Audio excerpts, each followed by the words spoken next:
Senate इंतखाबात में जोड़ तोड़ के हवाले से कुली तौर पर अगर पीडीएम को देखा जाए तो पीडीएम क्या बैक फिट पे खड़ी दिखाई देती है या फिर अभी भी फ्रंट फिट पे मौजूद है? या सर, आज सुबह से लेकर शाम तक आप बुलेटिन पढ़ते रहे, परवेज़ शीत के कागजात नामजदगी मुस्तरद होने के बाद सर मुझे बता दें पीडीएम के कितने लोगों के बयान आए हैं? वो तो पहले भी मुस्तरद होने के बाद जितने लोगों के आए थे उतने ही लोगों के आए। क्या किसी ने इजहार अफसोस मुस्लिम लीग नून के अंदर कितने लोगों के आए हैं? मरीम नवाज साहब का सिर्फ बयान है या ख्वाजा साद रफीक है जी। इसके अलावा मुझे बताएं, शहबाज शरीफ, हमजा शहबाज, ट्वीट चले जाता ना, कोई और इस्तेमाल करता है ना। पंजाब असम्बली के अंदर कोई गूंज। साहब इस पे बात करने का फायदा क्या है? मैं आपको अंदर की खबर दे रहा हूँ ना जी। अब आपको खबर दे देते हैं कि परवेज़ रशीद के कागज मुस्तरद होने के बाद एक तो मुझे अफसोस ये हुआ कि मैं भी बतौर रिपोर्टर, जब ये परवेज़ रशीद साहब पंजाब हाउस में ठहरते थे तो इस्लामाबाद के सारे रिपोर्टर जानते हैं, मैं भी जानता हूँ, वहीं पे मिलते थे। आज कहा गया जी वो पंजाब हाउस में ठहरते नहीं थे, तो फिर कहाँ ठहरते थे भाई? क्यों हमारे सियासतदान के कोलो फेल में तजाद है? क्यों इस तरह गलत बयानी की जाती है?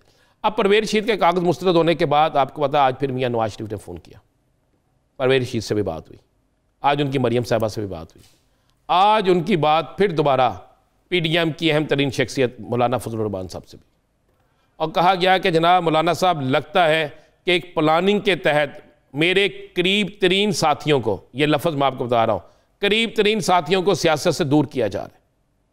मौलाना साहब ने कहा जी मुझे भी ऐसे लग रहा है। उन्होंने कहा फिर इस पर तो हमें स्टाफ को स्टैंड लेना चाहिए। तो मौलाना साहब ने कहा जी क्या स्टैंड लें, फैसला आ गया। आज मौलाना साहब ने भी कोई पंजाबी जी कही था ना, तान नहीं पाई, कोई लिफ्ट उस तरह नहीं करवाई। शायद मौलाना साहब को किसी और तरफ से थोड़ी बहुत लिफ्ट हो गई हो। तो ये हुआ है। अब मियाँ नवाज शरीफ ने यह हदायत जारी की है कि आप परवेज़ रशीद को अहम तरीन ओहदा दे दिया जाए।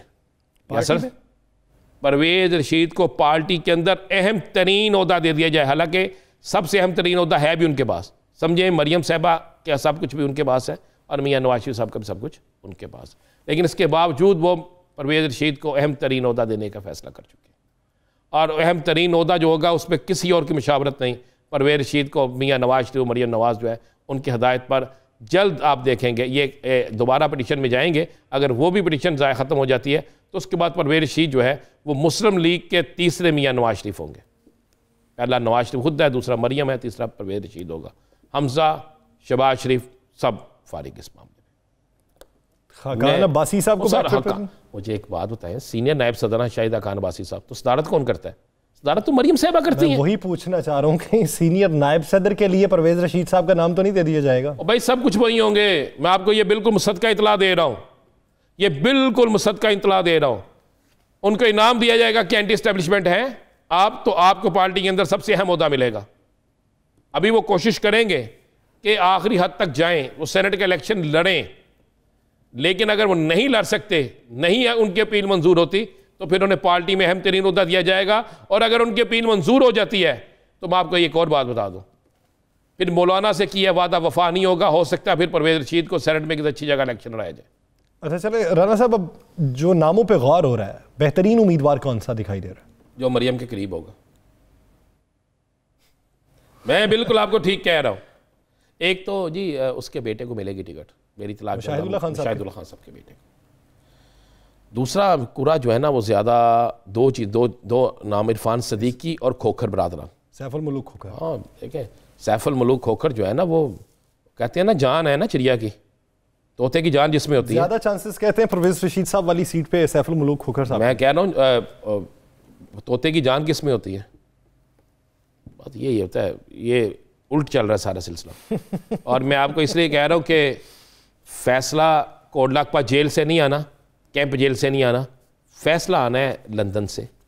और लंदन से फैसला जो है मेरी इत्तला के मुताबिक आ चुका है। सिर्फ एक हुज्जत तमाम जो है उसको करने की कोशिश की जा रही है, लेकिन ये फाइनल हो गया। और मैं आपको एक और चीज़ बता दूँ, आज एक और बड़ी खबर दे दूँ। आज सुबह से बड़ा डिस्कस हो रहा है ना, बड़े बड़े हमारे मारूफ तजियाकार दोस्त कह रहे होंगे, हम तो बड़े जूनियर हैं, वो कह रहे हैं कि KPK के अंदर ग्रुपिंग हो गई। जी जी, बड़ी बहुत बड़ी ग्रुपिंग है।